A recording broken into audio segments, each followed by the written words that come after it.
Hello guys, good morning. সকাল সকাল উঠে বেরিয়ে পড়লাম কাজে। আমার কল টাইম ছিল সকাল 10টায়।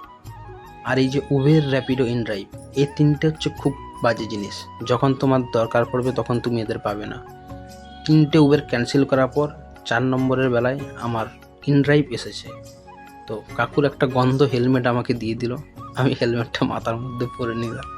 তো এবার চলো যাওয়া যাক।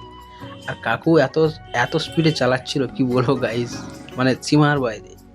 আর এই যে ফ্ল্যাটটা দেখলে, ফ্ল্যাটটার কথা বললাম না, পরে বলবো। আর এইটা হচ্ছে আমাদের 12 ভূতের মাঠ।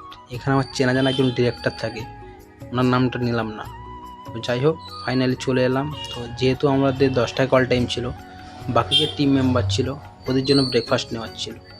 ব্রেকফাস্টটা আমি সকালেই বলে রেখেছিলাম ব্রেকফাস্ট রেডি করার জন্য। তো কাকু ব্রেকফাস্ট রেডি করে রেখেছে, আমি জাস্ট ব্রেকফাস্টটা নেব, নিয়ে এবার অফিসের দিকে রওনা দেব। চলো। আর আজকের ওয়েদারটা ছিল এত ফালতু ওয়েদার, মানে কি বলবো, এক জায়গায় বৃষ্টি, এক জায়গায় রোদ, এই করে করে একদম পুরো সকালটা বরবাদ হয়ে গেল। তো হেঁটে হেঁটে অনেকটা যাচ্ছি, আজও যাচ্ছি, কালও যাচ্ছি, যাওয়ার কোনো সীমা নেই। যাই হোক। তো আর এই যে সার্ভিস লিফট, আমরা সার্ভিস লিফট দিয়ে বেশি যাওয়া আসা করি, সার্ভিস লিফটটা খুব বাজে। 10 মিনিট ওয়েট করতে হয় ওপর থেকে নিচে নামার জন্য। তো ফাইনালি চলে এলাম 17তলায়। আর অফিসের ভিতরে এন্ট্রি করে নিলাম অফিসের ভেতরে। এবার ব্রেকফাস্ট রেখে দিলাম, দিয়ে একটু কফি খেতে ইচ্ছে করলো, তো একটু ক্যাপেচিনো মেরে দিলাম। যাই হোক, ক্যাপেচিনোটা দিয়ে আস্তে আস্তে খেলাম।